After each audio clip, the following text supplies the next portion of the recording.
Greetings, YouTube. Danny Staten here on the Daily Dan Blog. Welcome back to another really cool comic book review. Today I'm taking a look at this comic book. Wow Boy from 1951. It's number 4. Look at that cool old 10-cent price. It's a little beat up. It's not in the best condition in the world, but what do you expect from 1954? And I don't know if the good stuff guys like Dave Sunstorm over there or Tosh Pondo Pons or Pat McCormick will think a lot about this one. I'll be interested to see what they think about it, because it's got Nazis. It's got dinosaurs. And of course, it's got a Bigfoot. How can you go wrong with this one, guys? So, I guess there's nothing left to do but open this bad boy up and get started. So, let's see how bad it gets. Inside the front cover, you get a really cool little harmonica you could have learned to play in 8 minutes flat. I think my friend at Green Mountain Metal Detecting digs up a lot of little pieces of this guy. You could have bought it for $1 back in the day.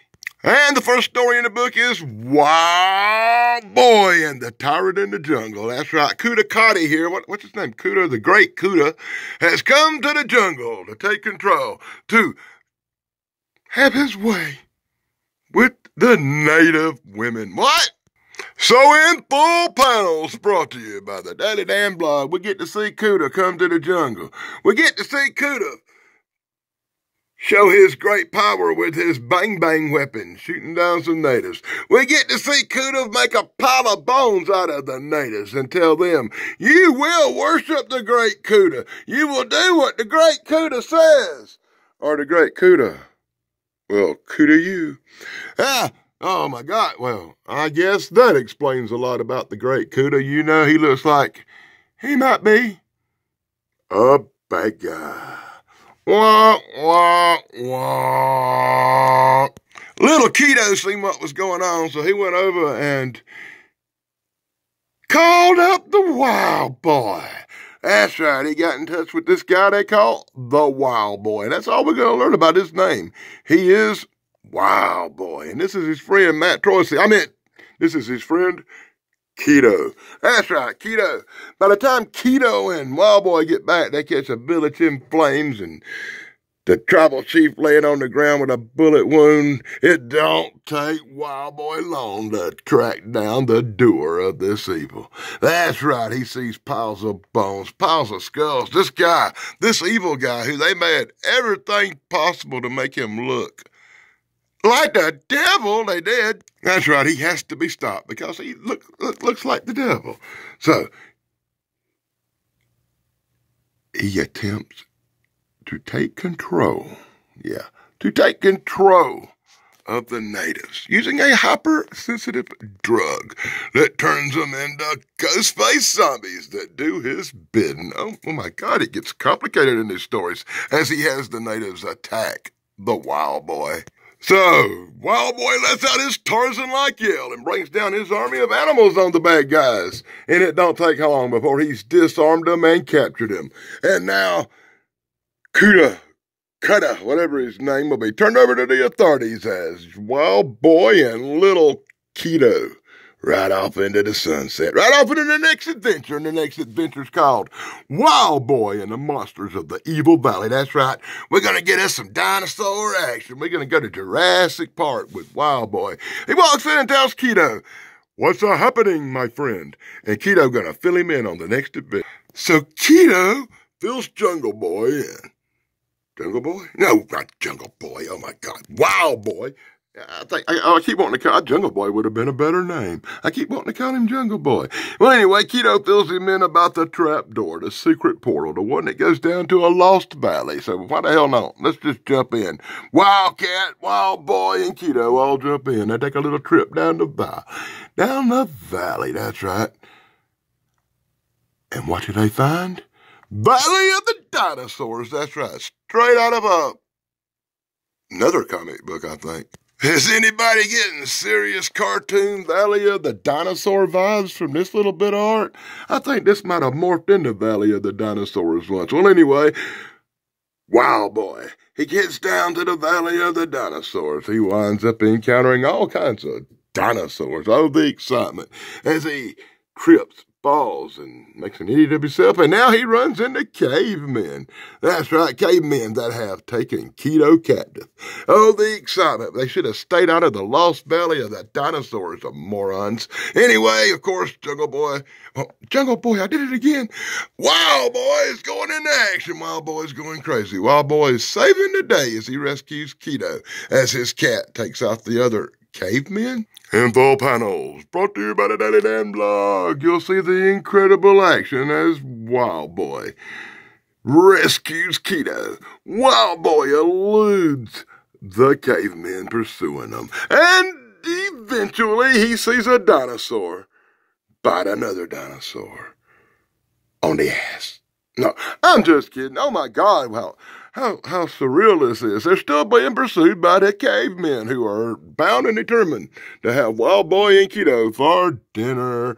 Luckily, Wild Boy can commune with the animals. Wild Boy gets help from the eagles. Wild Boy gets help all the way from the animals because he's also Dr. Dolittle. I guess he's like Tarzan. He can talk to the animals. Anyway, they escape. They climb out a hole and they seal it with a big rock so nobody else can have a dinosaur adventure. The end. Oh my God, I want to pull my hair out now. And we get the incredible story. And you can pause it and read it if you want to learn how Wild Boy became king of the jungle. And one of the longest in the middle of the comic book stories you ever read through. Oh my God. I bet Michael Morone, that goober, reads every freaking word of this. I bet he pauses it, hangs on it, endures it. I can't do it. I just can't. It's more reading than I've ever wanted to do. In a long time, it don't involve, well, Zachariah Sitchin or something.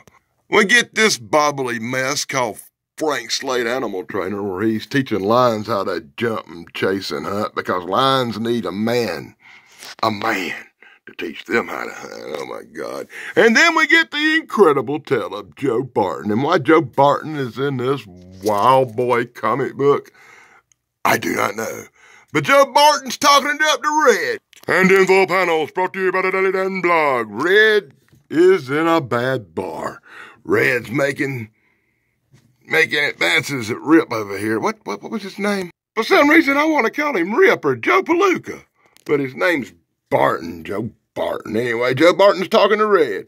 Red and Joe Barton are hitting it off kind of. Red decides she's going to leave when the other scallywags attack old Red. I guess they want a little, well, never mind. I guess they want her money. Anyway, it's Joe Barton to the rescue. He knocks them out, and of course he leaves with the damsel in distress as they go see the King of Roby or something over here. What's going on?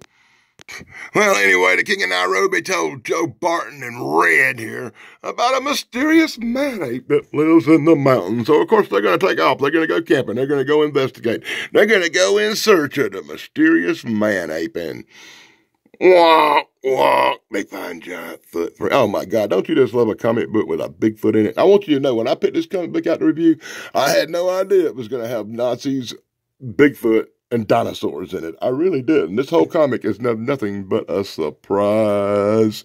Oh, I love a surprise, but a Bigfoot surprise? You can't go wrong. Anyway, they hear something in the bushes. They're getting all excited. They see, for the first time, a whole village of what looks like well-dressed Bigfoot. What? Well-dressed Bigfoot. That's right. Bigfoot is a well-dressed, well-groomed individual. They got Joe Barton did a rescuing some out of nowhere hunters and trappers that just got kidnapped by the cavemen for some reason. Oh, grumble, grumble, grumble. Look how well dressed it's Bigfoot dressed like Tarzan. You cannot go wrong when your Bigfoot dresses like Tarzan with handmade tools and all. Wow, that's going to make everybody in my community of Bigfoot researchers very angry. Very angry because Joe goes on a rampage and he shoots Bigfoot in the face. He goes on another rampage and shoots some more Bigfoots. Hell, he massacres the whole damn village. That's right, Joe's a monster. Him and the people he rescued, I guess you'd call them the survivors, flee. They flee across the canyon and cut the bridge cables so they cannot be followed by the Bigfoots who survived his onslaught of terror. Oh, the end. Oh, my God. Ah! Well, this isn't going like I expected. Let's do all these shout-outs real quick. For Dave Sunstorm over at The Good Stuff, be sure to check out my friend Dave Sunstorm at The Good Stuff. And his brother Steven Sunstorm, the incredible Good Stuff guys. Be sure to check out my friend Thrash, Pondo Puns. You can find him here on YouTube, as well as the incredible Pat McCormick at the Golden Range of TV. I also want to give a special shout out to BK on the Air. Big guys of 45s. Be sure to check them out. And My Block, because I hear they got something going on over at the My Block on Fridays you might want to check out. All right, moving right along. It's the Wild Boy Slavers.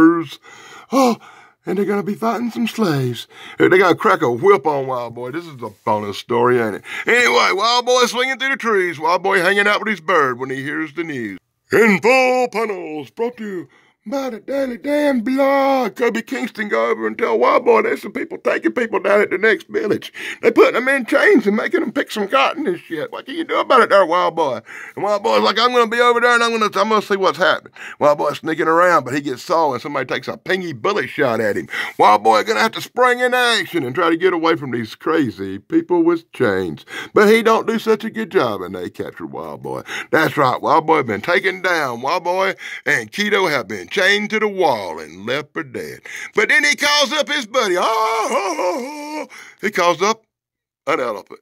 That's right, in full panels, brought to you by the Damn Blog. You can see that really cool guy who is not Tarzan, who is definitely Wild Boy, use his elephant friends to break the chains and break the bonds. And now he's after it. He's on it. He's on the trail. He's on the case. He's after the slavers. He uses their own nets against him. With a little help from the natives, Wild Boy and Keto capture the slavers and decide, let's make these guys pick cotton for us. The slavers quickly pull out guns, and it was a standoff. Oh, my God, a standoff. So they come to a decision. One man from each will do battle. And to the victory goes it all. And the leader, Kubi here, decides to do battle with Wild Boy, of course, and Wild Boy, being indestructible and bulletproof the way he is, quickly defeats Samurai Goof and says, I could kill you now. He falls to his knees and begs Wild Boy to be quick and merciful. Wild Boy says he will spare you, Kuda. He will spare you. And now you will go away, and there will be no more trouble. For Wild Boy is king of the valley. What does that say? Yeah, you can read it.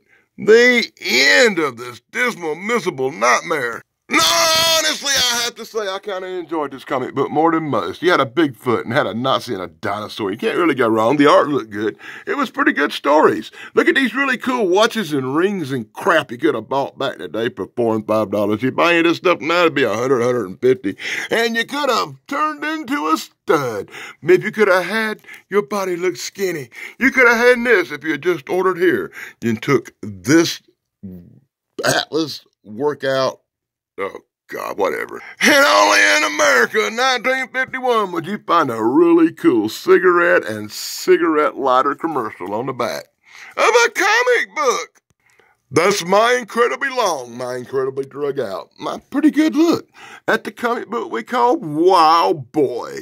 It's a 10-center. It's number 4 from 1951. I hope you enjoyed it. And if I'd actually took time to read the cover, I'd have known about the 8 men and the monsters of Evil Valley and the tyrant in the jungle. But hey, it had a Bigfoot, so my Bigfoot guys ought to love it. It had some dinosaurs. Hey, and for the captain, it had Hitler and Nazis. I mean, you just can't go wrong with this, can you? Right, guys? Until next time, this is Danny Staten on the Daily Dime Blog. Be sure to like, subscribe, and ring that stupid little bell for me. And until next time, blog over news. Hey, I bet Michael Moran really loved this cover. He thought it was Riddle.